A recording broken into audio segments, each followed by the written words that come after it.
Podemos gravar já direto? Por favor, direto. Bora, deixa eu tomar uma aguinha, peraí. Salve, salve, nação doadora! Tá no ar o seu podcast favorito sobre cultura de doação, produzido pelo Instituto MOL com apoio do Movimento Bem Maior. Aqui você fica por dentro dos assuntos do momento na filantropia e na cultura de doação, a partir de informações, pesquisas e entrevistas com importantes personagens desse setor no Brasil, tudo de forma clara e objetiva, sem enrolação. Eu sou a Roberta Faria. Eu sou o Arthur Loubach e semana sim, semana não, a gente pinta com novidade aqui no feed do seu tocador favorito, uma conversa descontraída, mas com muita informação sempre, para te inspirar e inspirar mais pessoas e empresas a doar. Doar com propósito, com consciência e, acima de tudo, com o coração. Afinal, aqui se faz, aqui se doa.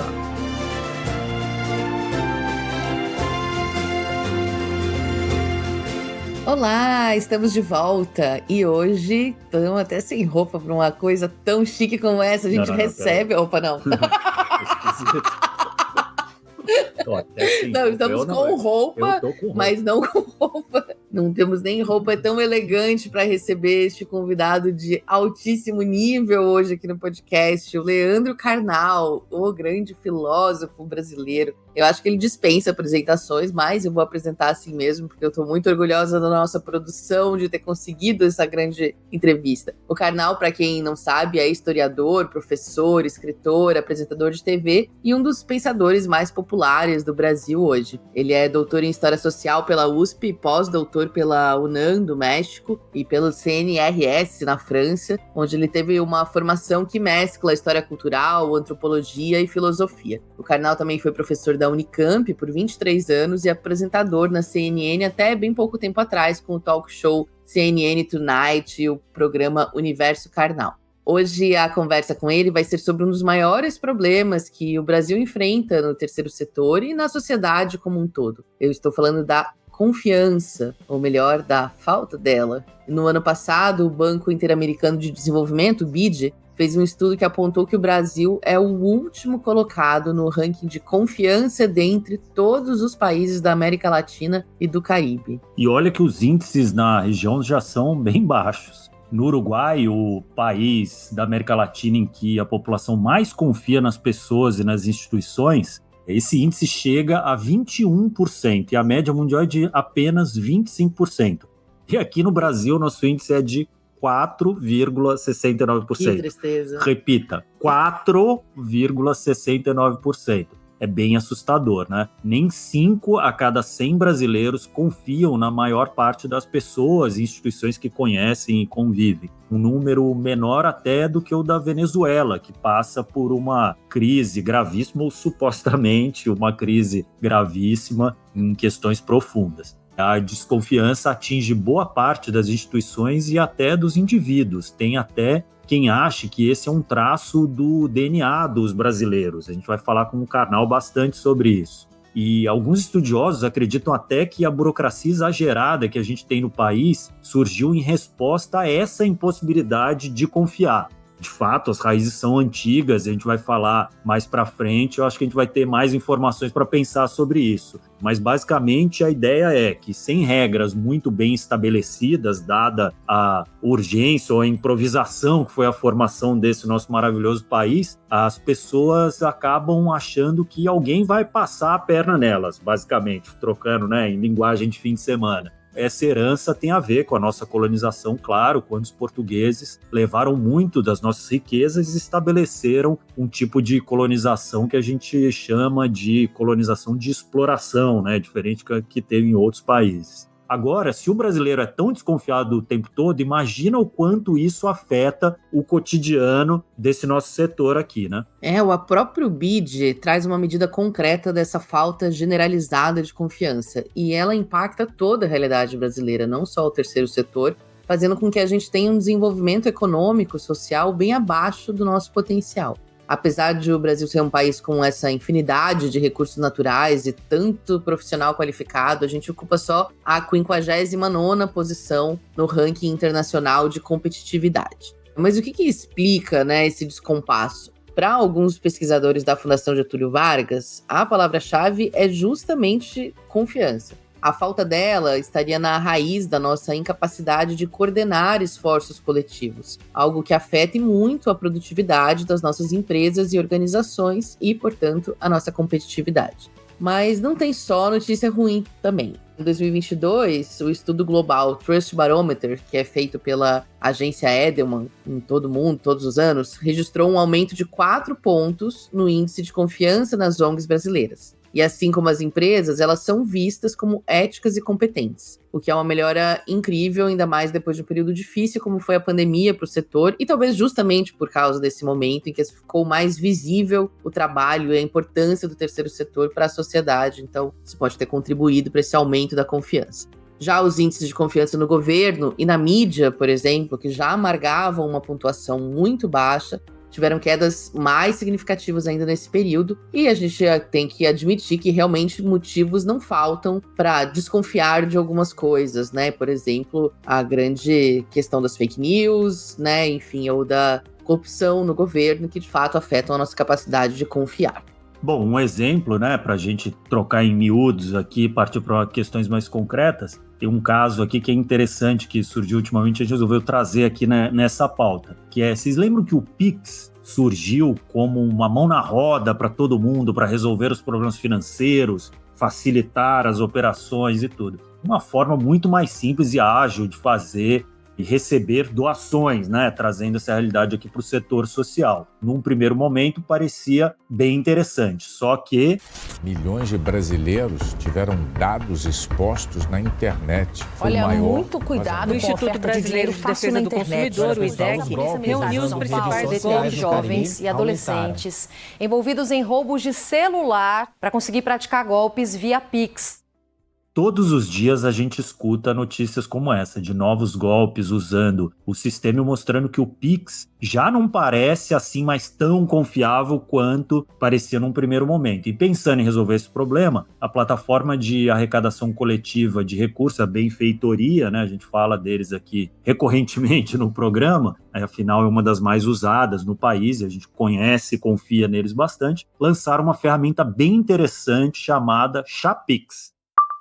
O Chapix é a primeira ferramenta de financiamento coletivo com taxas 100% zeradas no Brasil. Ele funciona como uma vaquinha simplificada que une a simplicidade e a agilidade do Pix com a segurança e a transparência de uma plataforma de arrecadação. Ainda sobre a relação de confiança, também é importante que esse dinheiro, como ele passa pela plataforma, que precisa do documento de quem está arrecadando para que a transferência seja feita, isso traz um outro grau de segurança versus as campanhas que circulam por WhatsApp e redes sociais simplesmente com o QR Code de uma campanha e você nunca tem certeza para onde está indo. E para além da vantagem de uma campanha transparente, que dá mais segurança ao apoiador e, portanto, mais chance dele doar para a campanha, quem arrecada tem acesso a um painel de controle com o nome e os contatos de todos os doadores, o que facilita muito o relacionamento pós-campanha, para que a gente possa agradecer, que a gente possa prestar conta, levando para um outro patamar essa relação entre doadores e donatários. Essa que a gente ouviu agora foi a Tati Leite, que é CEO e cofundadora da Benfeitoria, também conselheira do Instituto MOL, e que trabalhou incansavelmente para lançar essa forma mais segura de doar dentro da plataforma da Benfeitoria e usando a ferramenta do Pix. A desconfiança de que a gente vem falando aqui respinga muito no terceiro setor, né? A gente cansa de dizer aqui o quanto o brasileiro ainda desconfia do trabalho das organizações sociais, o que a gente vê em pesquisas de forma recorrente, e o que acaba sendo um impedimento ou às vezes uma desculpa para muita gente deixar de doar. Por isso a transparência que a Tati citou é tão importante. Para confiar, o doador quer saber se a instituição ou a empresa está fazendo um trabalho sólido de apoio e também os resultados de cada centavo que ele deu. Até porque ainda é muito difícil para a maioria dos brasileiros confiar logo de cara na competência de uma instituição. Por isso, a preferência, muitas vezes, por essa doação de pessoa, para alguém que você conhece ou para a igreja que está na sua comunidade. O exemplo do Chapix reforça o quanto esse avanço da tecnologia pode ser um aliado essencial para alavancar a confiança, ao mesmo tempo em que pode ajudar a corroer ela de outras maneiras. E essa ferramenta é só um dos muitos caminhos que existem no horizonte para as organizações explorarem e investirem em formas mais claras de se comunicar e comunicar suas doações. Agora, falando em caminhos, a Tati tem um outro apontamento fundamental para o setor estabelecer relações, ainda mais numa plataforma que tem como base justamente a ação coletiva. Acho que um dos caminhos mais importantes para serem traçados na busca de melhorar a confiança no terceiro setor e nas doações aqui no Brasil, ele passa por comunicação. Não só a comunicação entre quem arrecada e quem doa, mas a comunicação do setor como um todo. A gente falar mais sobre doação, a gente entender pelos dados que toda essa desconfiança ela é descabida. Na benfeitoria, com 12 anos, já foram mais de 12 mil projetos, 200 milhões de reais mobilizados com apoio de mais de 500 mil de pessoas. A quantidade de problemas que a gente teve nesse período, eu conto nos dedos. Então é claro que existem fraudes, é claro que a gente precisa ficar atento, mas a beleza e a potência do coletivo, na teoria e na prática, nos números e nos casos, são absolutamente encantadoras e trazem uma dimensão simbólica de confiança nos outros, que é fundamental. E que, aliás, nunca foi tão necessário nesse mundo tão polarizado, tão violento, que aumenta tanto a nossa desconfiança uns nos outros. Importante a gente sempre lembrar que os bons são a maioria.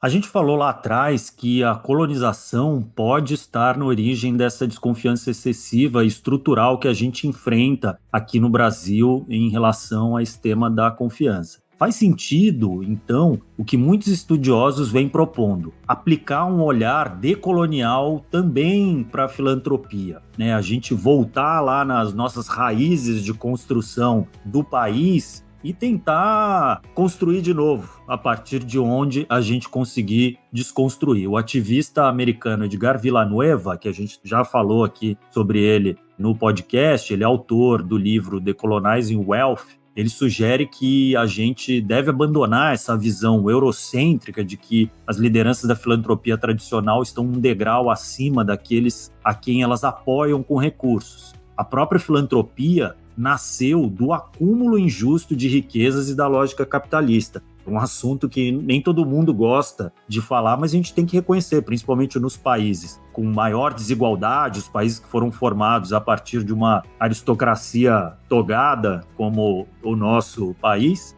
Desde lá de trás, a lógica do impacto social seguiu um vetor que era da aristocracia para a base da pirâmide de uma forma bastante interesseira e marqueteira, até mesmo que esses termos não fossem comuns ou não tivessem no planejamento da época. Por isso, as organizações precisam abrir mão dessa posição paternalista, quando for o caso, e deixar boa parte do poder de decisão e distribuição dos recursos para as próprias comunidades. Afinal, os beneficiários, a comunidade, entende melhor do que ninguém suas necessidades e as formas de prosperar.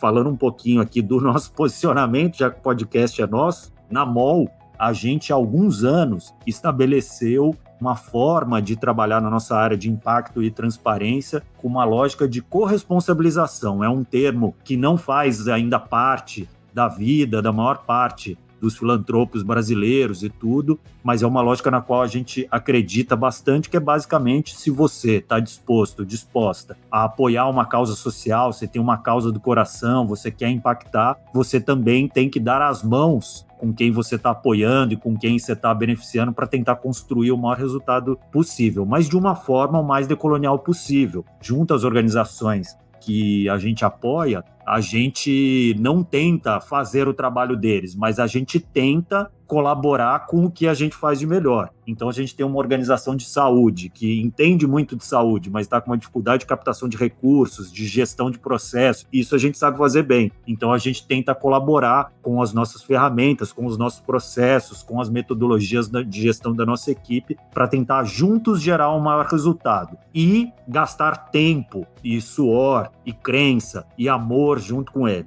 Se quiserem conhecer mais os nossos projetos, basta nos procurar aí nas nossas redes. E só para eu terminar minha homilha aqui, vale dizer que a solidariedade não nasceu com os colonizadores. Ela existe desde os povos originários que doavam seus tempos, seus recursos para uma vida coletiva. Aliás, se tem alguém que trabalha com excelência na coletividade e coletivismo são as populações tradicionais. Como prega o escritor e filósofo Ailton Krenak, não tem como separar o amor à humanidade do amor à terra e à natureza. Eles estão conectados diretamente às comunidades. Abraçar esses olhares é praticamente uma obrigação do terceiro setor. Corresponsabilização é, antes de tudo, amor. Uau, vai entrar até um áudiozinho de Krenak, para o qual não temos licença de uso, mas a gente vai usar mesmo assim. E no meu caso, a minha experiência de um sujeito coletivo, porque eu não sei ser um indivíduo no sentido singular, eu só sei viver a experiência comum do meu povo e de todos os outros povos que marcham juntos, no sentido de superar essa ausência forçada que a história nos relegou, né? Bom, e para a gente continuar essa ótima reflexão sobre as raízes da desconfiança no Brasil, já está na hora da gente chamar o nosso ilustríssimo convidado. Opa, vou botar a roupa então. Já tá de roupa, gente. Como eu falei mais cedo, o Leandro Carnal é um dos pensadores e historiadores brasileiros mais conhecidos e relevantes da atualidade e autor de livros como O Dilema do Porco-Espinho, O Todos contra Todos e A Coragem da Esperança. Dizem de ser um influencer divertidíssimo, não sei se vocês seguem ele, mas vale muito a pena. Os pensamentos diários dele são cheios de reflexões interessantes sobre questões do momento. E na sua obra, o Carnal aborda a história da América Latina e do mundo como um todo, os hábitos da sociedade e sentimentos que compõem o que significa viver nos dias de hoje, como ser humano nos anos 2000. Então, vamos ouvir agora o papo que o Arthur bateu com ele outro dia.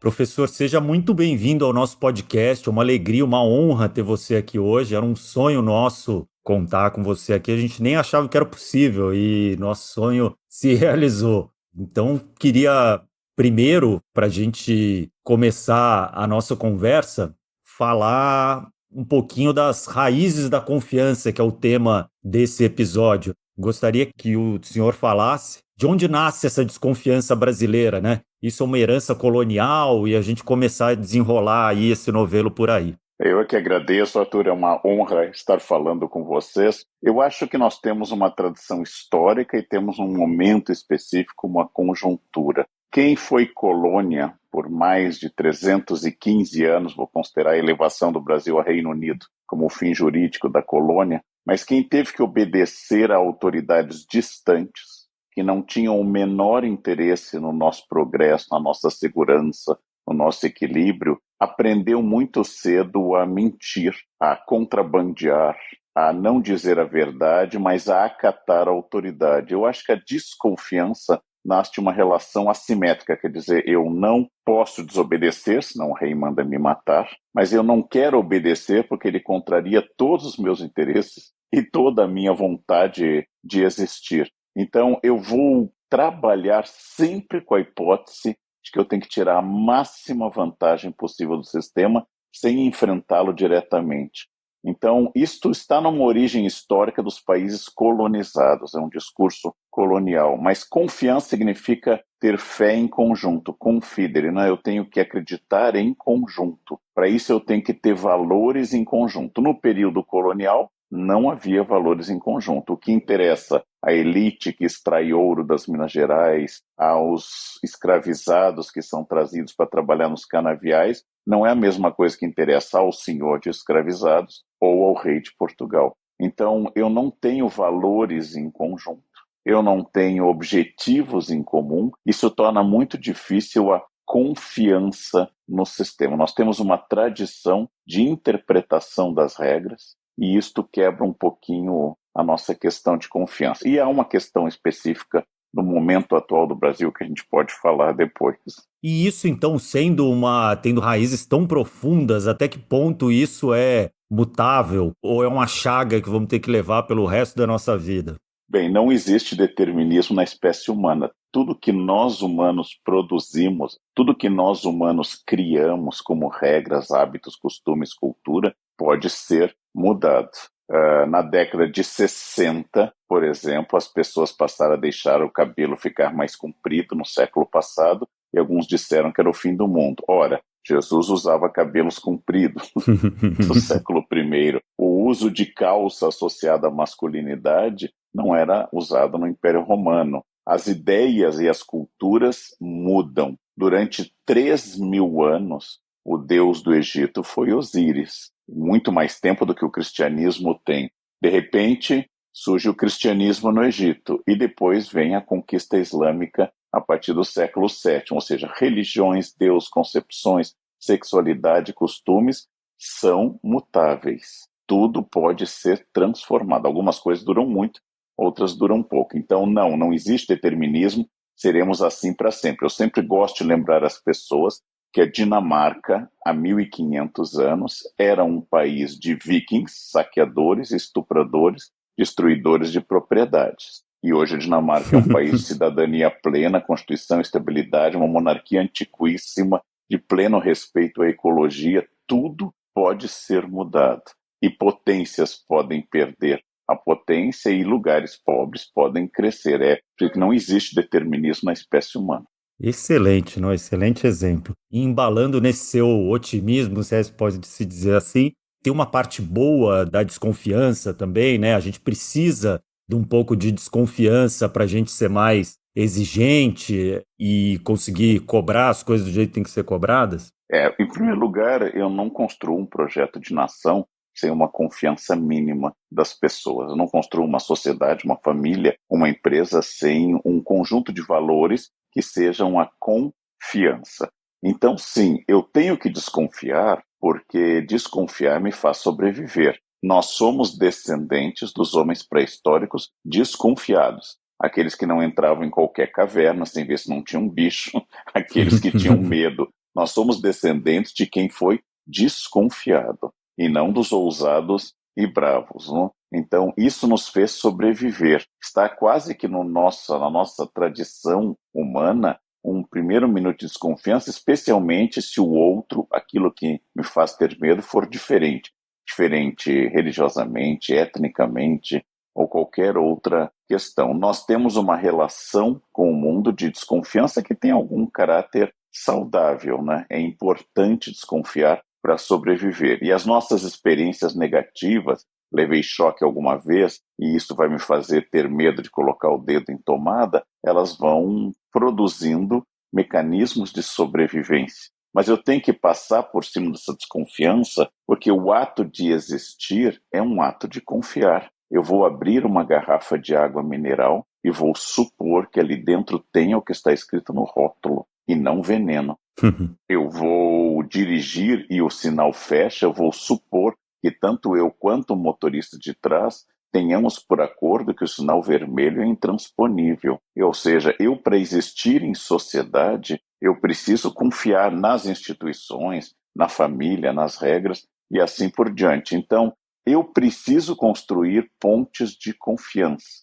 Mas isso não elimina, e são coisas diferentes, a crítica. A crítica é muito saudável. A crítica é quando eu acho que um sistema não está cumprindo sua função. A crítica política não é falta de confiança. Ela deve nascer de uma vontade de aperfeiçoamento. Então eu digo que isso está errado porque eu quero que funcione. Eu tenho uma confiança, e a boa crítica só pode existir se eu tiver confiança que o sistema é autoaperfeiçoável, que ele é perfectível, que ele não se considere perfeito, ou seja, que ele possa ser melhorado. Na verdade, a boa crítica é fruto da confiança. É diferente do ataque, é diferente da violência e é diferente da simples reclamação, porque a reclamação não me inclui. A reclamação elimina o meu esfíncter da jogada, né? É só o outro que é o problema. Mas a crítica é uma tentativa de aperfeiçoamento. Eu, hoje, escrevo um pouco melhor do que eu escrevia há 40 anos, porque muitos professores e escritores me ajudaram criticando o meu texto. Eu não nasci com nenhuma das poucas habilidades que eu tenho hoje. Eu fui aperfeiçoado. Eu dou aula melhor hoje do que há 35 anos, porque eu recebi críticas de alunos, algumas muito construtivas, outras francamente agressivas, mas eu recebi críticas e por isso eu sou menos ruim hoje. A crítica é muito boa, mas ela é fruto da confiança.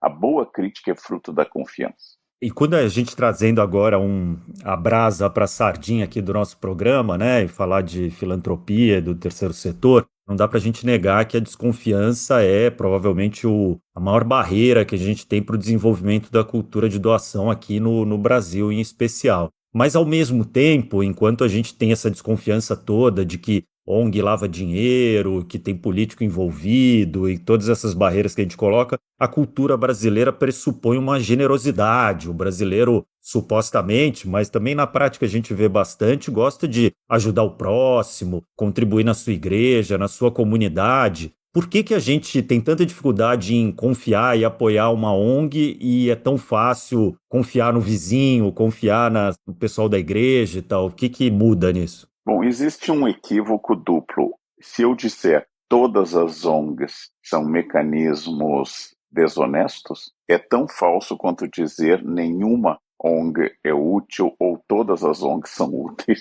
Eu tenho que saber que, assim como há mães que são malvadas e cruéis com os filhos, existem as mães generosas e dedicadas aos filhos. Não existe na espécie humana a possibilidade de eu tornar algo absoluto. Todo professor é bom, toda ONG é honesta ou toda ONG é desonesta. A palavra toda, ela é sempre indutora de um erro. Então, a primeira questão que eu tenho que fazer, se eu vou fazer uma coisa muito útil no terceiro setor e doações ou doar trabalho ou tempo a uma instituição, eu vou testar a seriedade dela. Eu vou testar a probidade dela, eu vou testar a eficácia dela. Isso é muito importante para eu saber que eu não tenho recursos infinitos de tempo e de dinheiro, logo eu tenho que torná-los mais otimizados possíveis. Mas você toca numa característica da nossa cultura identificada por Sérgio Buarque de Holanda, que é o brasileiro cordial. O americano tem muita dificuldade em ser tão solícito quanto nós ao círculo imediato e tem muita facilidade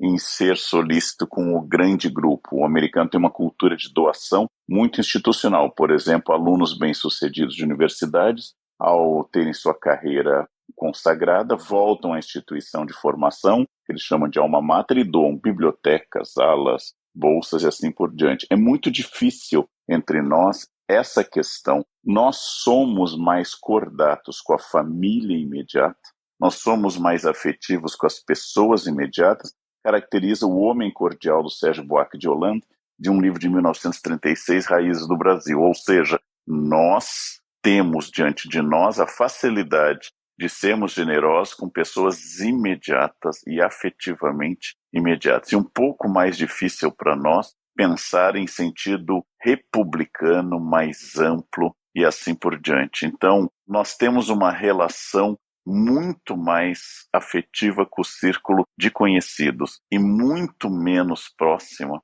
e muito menos confiável a partir de relações formais. É o que, citando Sérgio Buarque, ele comenta de um comerciante inglês do século XIX, desesperado no Rio de Janeiro, que ele estava percebendo que para comerciar no Brasil, ele teria que ser ou parecer ser amigo das pessoas. Ele era um comerciante, ele não buscava afeto das pessoas, ele queria vender um bom produto. Para nós é muito importante, por exemplo, nós exigimos no atendimento sorriso, nós exigimos frases afetivas, nós exigimos proximidade real ou encenada para comprar um produto. Isso não existe no norte da Europa, por exemplo. Mas lá é mais fácil haver doações para instituições do que é entre nós. Não? Então, isso nasce da nossa desconfiança das instituições, que é saudável, muitas instituições brasileiras são ruins, mas nasce também da nossa cordialidade, segundo Sérgio Buarque de Holanda, de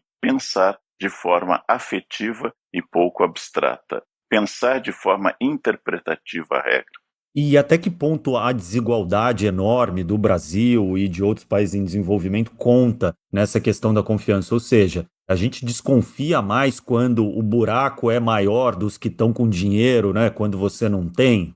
Nós vivemos uma brutal desigualdade de renda, nós vivemos uma das maiores do planeta, e isto vai significar que o meu dinheiro é minha defesa contra a minha dissolução em um grupo mais baixo. E em momento de crise econômica, em momento de desemprego ou de desestabilização das instituições, como foi com a pandemia, o resultado é que eu vou ficar ainda mais desconfiado. Mas as crises, elas costumam, em história, acelerar a estrutura das pessoas. Em uma guerra, quem era canalha fica ainda mais canalha. E quem era herói fica ainda mais herói. As crises não provocam o heroísmo ou a canalice, apenas revelam de forma mais evidente. Em situação de estabilidade, em condições normais de temperatura e pressão, como dizem os físicos, quase todo mundo é medianamente equilibrado.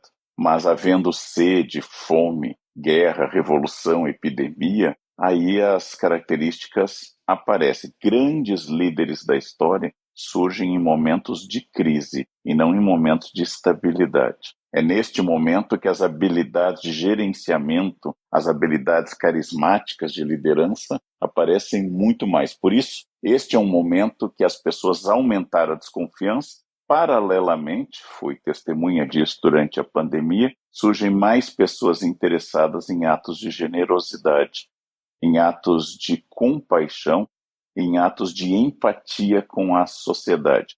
Eu diria que hoje trabalhar para diminuir a igualdade pode ser lido num patamar religioso, caridade, fazer o bem, ganhar o próprio céu, pode ser lido num formato de cidadania também, ou seja, a sociedade tem que buscar seu autoaperfeiçoamento, mas eu até diria de uma forma um pouco mais cínica que ela pode inclusive ser uma estratégia capitalista eficaz, porque se você não fizer nada para diminuir a desigualdade vai se voltar contra quem tem algum privilégio. Então, seja por Deus, seja pela Constituição, ou para salvar sua própria posição, a compaixão é um imperativo muito importante para que a gente consiga existir. Porque dizia Josué de Castro na década de 50 no Brasil, que o Brasil será um país de gente que não dorme, e metade da população não come, outra metade tem fome e não dorme, e a outra metade não dorme porque tem medo daqueles que têm fome. Sim. Então nós seremos uma população insone, dizia Josué de Castro na Geopolítica da Fome. E aproveitando esse gancho que você fez, que é ótimo, né, que as coisas se revelam, né, cada um na situação de guerra, as pessoas revelam seu verdadeiro ser, eu acho que no nosso setor aqui também tem uma coisa relacionada à confiança que vale muito. Quando a gente fala de transparência, que é um fator fundamental para a geração de confiança nesse setor, a gente nota uma evolução, a gente fala muito sobre isso aqui no podcast, então a cada dia a gente vê mais organizações publicando relatórios de impacto auditados ou mais qualificados, vê selos de boa governança, mecanismos para se poder confiar institucionalmente, né? Mas ao mesmo tempo a gente também nota que as organizações que mais fazem isso são as que já eram as mais confiáveis, né? Enquanto que as menos confiáveis estão fugindo dessas coisas. Eu queria que você falasse um pouco sobre essa relação de transparência e confiança, né? E para a gente terminar aqui, porque o nosso tempo já está apertado, falar um pouco de como que isso fica nos tempos de tecnologia da informação e de redes sociais, né? A tecnologia é mais amiga ou inimiga da confiança e da transparência, né? Bom, a publicidade é a luz do sol que elimina, em geral, o bolor da corrupção. Então, em tempos de mídias e de redes sociais, é muito importante que cada um avalie cuidadosamente qual é a instituição confiável, qual o seu histórico, que busque informações. Eu, por exemplo, tenho 10 milhões de seguidores nas redes sociais e todos os dias, tudo que eu publico, entram pessoas reais ou robôs anunciando, estou desesperado, estou passando fome, eu acho que eu vou me matar, esse é o meu Pix para você me ajudar. Bem, eu não sei se aquela pessoa é real, eu tenho uma pessoa que inclusive publica 6 meses que está passando fome, que vai se matar, então parece que a resistência dela à fome é bastante grande, porque já são 6 meses que publica diariamente, e eu desconfio, eu bloqueio, eu oculto essas pessoas, porque eu não tenho como auditar nem verificar isso. Agora, as causas de instituições sérias, e são muitas, aqueles casos em que fazer desde uma simples vaquinha, como eu já fiz para ajudar algumas pessoas e dar publicidade a isso, até doar tempo e palestras, como eu faço algumas instituições, elas existem. Então, cuidado com a generalização. Nem todo político é corrupto, nem toda administração é incompetente, nem toda ONG é uma armadilha. Há muitas ONGs essenciais a um terceiro setor vibrante e que busca a colaboração das pessoas. Ache uma causa com a qual você se identifica,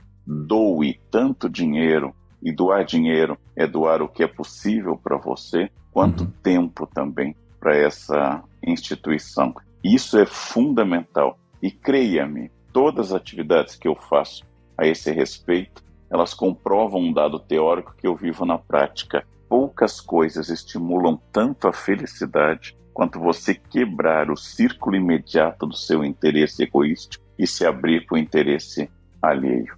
Todas as pessoas que eu acompanho ou que eu vivo nesses episódios de doação de tempo, de dinheiro e de habilidades voltam melhoradas. Eu diria que a gente ganha mais do que a gente entregou, né?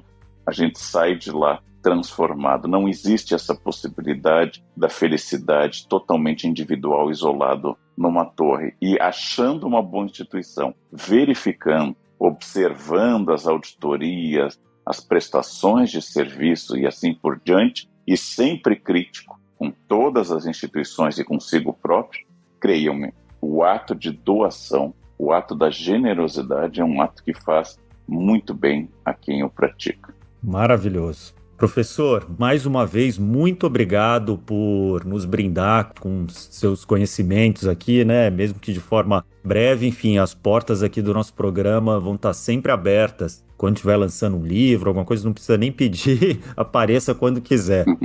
Ok, eu é que agradeço e uma boa tarde, um bom dia, não sei quando vocês vão escutar, e que todos estejam muito bem. Muito obrigado.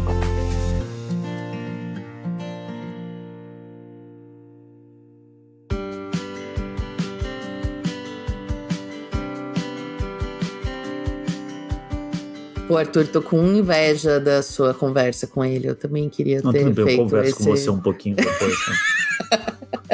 Muito bom. E se a gente já está aprofundado nesse tema da confiança depois de uma aula com este professor, se prepara que agora está na hora do quadro para saber mais, com dicas para você continuar se inteirando do assunto, mesmo depois que o programa de hoje acabar. Vale um pequeno comentário aqui, que eu fico muito chocado com a oratória desse homem, assim. É realmente uma coisa... Não, eu não falo mal, acho. Mas do lado dele eu tava me sentindo um homem das cavernas, assim. Eu tava lendo um roteiro e ele provavelmente tava tomando café da manhã enquanto falava comigo de improviso.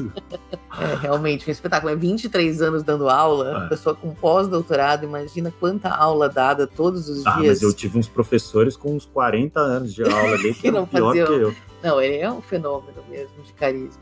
Mas enfim, tirando o nosso fanatismo aqui, vamos seguir em frente. Nada mais justo do que a gente recuperar agora aqui algumas sugestões literárias que foram surgindo ao longo do episódio, né? Tem tantas coisas que vão pingando aí, é bom a gente elencar elas aqui, né? No nosso Pra Saber Mais. Bom, então vou lembrar aqui um que eu mesmo falei, que é o Decolonizing Wealth, do Edgar Villanueva, que traz uma visão de como as práticas coloniais ainda vêm afetando a filantropia atualmente. Infelizmente, por enquanto, o livro só está disponível em inglês, mas tem vídeos que ele fala, tem vídeos que ele, de palestras dele, inclusive uma no Skoll Foundation, no festival, que tem legendas automáticas do YouTube em português. Não, e inclusive ele teve aqui no Brasil recentemente. Ele teve, exatamente. Ele teve no Congresso do GIF também, que talvez se encontre por aí, o vídeo da fala, enfim. Então acho que, dando uma procura do Google, você vai encontrar ele falando também em português, dando uma visão resumida aí da obra e dessa filosofia. E daí mais uma referência aqui, daí de algo que a Roberta falou, que é de competitividade, vale dar uma olhada no livro O Elo Perdido, de Carmen Migueles e do Marco Túlio Zanini, da FGV, no qual eles exploram de forma bem aprofundada essa ligação entre produtividade, competitividade e confiança. O link vai estar lá na nossa descrição. E para se conectar com a visão decolonial do Ailton Krenak, que de certo modo é bem complementar também à do Villanueva, vale ler tanto Ideias para Adiar o Fim do Mundo, quanto A Vida Não é Útil. As duas obras são livros pequenos, de poucas páginas, mas com grandes ideias que reúnem boa parte da sabedoria e do conhecimento desse autor sobre questões como desmatamento, consumismo e as nossas visões e experiências enquanto humanidade e sociedade. não tem uma conexão direta com a doação, mas tem uma conexão total com viver de forma mais solidária e respeitosa, pensando no todo e não nas nossas individualidades. Aliás, os links de todas essas dicas, né, enfim, como a gente falou, estão na descrição do episódio. Muito bem lembrado, Roberta, e claro que a rica biblioteca do nosso convidado não pode ficar de fora, né? Hoje eu vou recomendar os livros Todos contra Todos e O Mundo que Eu Vejo, do Leandro Carnal, que continuam adentrando os dilemas da sociedade brasileira e do mundo contemporâneo, dos quais trouxemos só uma pontinha do iceberg aqui hoje. E voltando ainda, por uma filantropia decolonial, já foi tema aqui no nosso podcast. Então a gente vai deixar o link do episódio 63, que a gente teve uma conversa muito didática com o maravilhoso Cássio Aoki e a Jéssica Gonçalves, ambos da consultoria Ponte a Ponte. A gente teve uma aula sobre o que significa decolonizar o olhar da filantropia, a prática na filantropia. Então volta lá depois, não deixa de dar o play, que é um episódio muito ilustrativo desse tema que a gente está só começando a conhecer. Cássio não é o Carnal, ele não é tão pop assim, mas a gente também é um que do lado a gente fica parecendo um rupestre, né?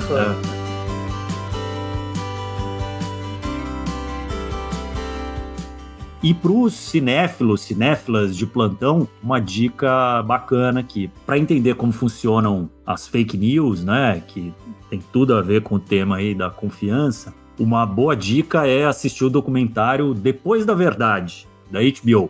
O filme explora tanto as estratégias quanto o impacto cotidiano da desinformação, que vem aprofundando essa crise pelo qual a gente vem passando e que atinge também a filantropia, né? Atinge basicamente tudo. Tudo.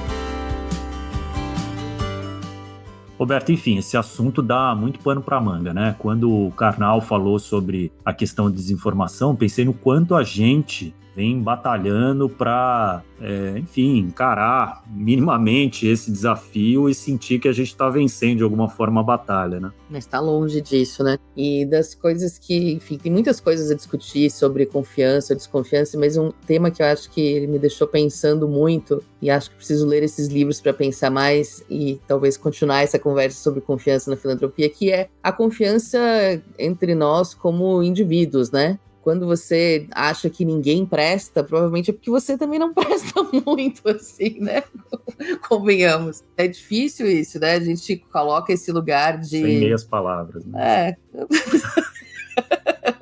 Minha avó dizia isso, então eu acho que é uma sabedoria ancestral aí também. Então essa nossa desconfiança, né, de brasileiros é uma desconfiança da nossa própria ética, assim, né, do que ser capaz de imaginar que as pessoas estão fazendo atrocidades, talvez seja porque, né, você também se sinta em alguma medida capaz disso. E a gente tem que pensar, né, nesse exercício, da mesma maneira que a gente tem feito o exercício do antirracismo, o exercício da decolonização do olhar, a gente também tem que exercitar essa confiança, porque a gente tende até a fazer já como um caminho ensinado dentro do nosso cérebro, assim, né, de sempre pensar o pior primeiro e de sempre pensar, né, sempre desconfiar antes de confiar. É um exercício ativo esse de escolher outra maneira de fazer dar as nossas contribuições, de nossas doações, enfim. No questions asked, né, como eles falam em inglês, assim, quantas vezes a gente consegue fazer uma doação de fato em que a gente doa por doar, sem perguntar nada, sem esperar nada em troca, assim, né? Então, a gente precisa começar, acho que por nós mesmos, assim, a exercitar a nossa confiança nas nossas doações e relações diárias, o que não é nem um pouco fácil e provavelmente vai trazer decepções ao longo do caminho, mas é um exercício de olhar e de mudança cultural de algo que é muito construído e internalizado, assim como o racismo, o machismo, a colonização, né, do olhar. Então a gente precisa fazer esse esforço consciente para recuperar a confiança e só assim a gente conserta, eu acho, a sociedade como um todo. Eu queria fazer um pequeno comentário aqui pra gente não esticar demais, mas assim, eu tenho vivido muito um negócio de ouvir pessoas falando o que mais a gente pode fazer em relação às coisas. E daí o que eu tenho falado, eu falo assim, já pensou em fazer menos ao invés de mais, né? Então eu vejo muitas iniciativas que as pessoas estão querendo criar uma solução em cima dos problemas, enquanto que às vezes uma solução é deixar de fazer coisas. Né? Em algumas áreas realmente a gente está precisando dar alguns passos atrás. Em algumas áreas a sociedade foi além do ponto. Na tecnologia, com certeza absoluta, por exemplo. Então, eu acho que a gente tem que pensar, isso é uma forma decolonial, de alguma forma de pensar também, se a gente pensar que a colonização capitalista foi dada por um espectro do capitalismo exagerado e nervoso e voraz estabelecido pela economia americana. Uma coisa, por exemplo, que eu vejo na lógica das empresas, todo mundo que está aqui, se está em grande empresa ou se tem como parceiros, colaboradores e tudo, você ouve, mas o que eu vou ganhar com isso? E vou dizer com todas as palavras que, se a humanidade seguir uma lógica em que todo mundo tem que ganhar alguma coisa em todas as coisas, a conta não vai fechar. E é esse o problema que tem acontecido em muitos lugares. O que você vai ganhar com isso? Talvez nada, mas outros vão ganhar. E isso chama solidariedade, isso chama cidadania. Os países mais desenvolvidos do mundo são muito movidos por isso. Você faz só porque é bom para o bem coletivo. Talvez naquilo ali você não ganhe nada, né? Diretamente, pragmaticamente. Embora eu acho que você sempre ganha pessoalmente, enfim. Então eu acho que uma coisa ali que o Krenak, quando fala dos povos originais, ele traz de vez em quando, assim, né? Tem algumas coisas que eu acho que tem que andar para trás um pouco para poder andar para frente. Chegamos, assim, ao final de mais um episódio, querendo continuar essa conversa, mas a gente pode fazer isso lá nas nossas redes sociais, onde não termina nunca. Então, dá uma passada lá no nosso Instagram, no LinkedIn do @Instituto MOL. Conta pra gente como que você se sente em relação à confiança, o quanto você tem confiado ou desconfiado das pessoas, das instituições, da vida do Brasil. E se você curtiu esse episódio, deixa seu comentário, compartilha com mais pessoas e, enfim, dá suas estrelinhas. Tem alguma crítica ou sugestão, também comenta lá, que é pra gente melhorar a cada episódio. E claro, não esquece, né? Põe as nossas estrelinhas lá, porque aí mais gente vai ouvir e participar dessa conversa. Bom, esse podcast é uma produção do Instituto MOL, com apoio do Movimento Bem Maior. O episódio teve produção e roteiro de Leonardo Neiva, com o roteiro final e direção da Ana Ju Rodrigues e da Vanessa Henriques, a arte da Gláucia Ribeiro, do Instituto MOL, todas elas do Instituto MOL. A edição de som é do Bicho de Goiaba Podcasts. E esse episódio usou áudios do Globoplay, CNN, Band, Rádio Câmara, Nexo, canal CTN. E é isso. E nossos. E até a próxima, gente. Confia que a gente volta.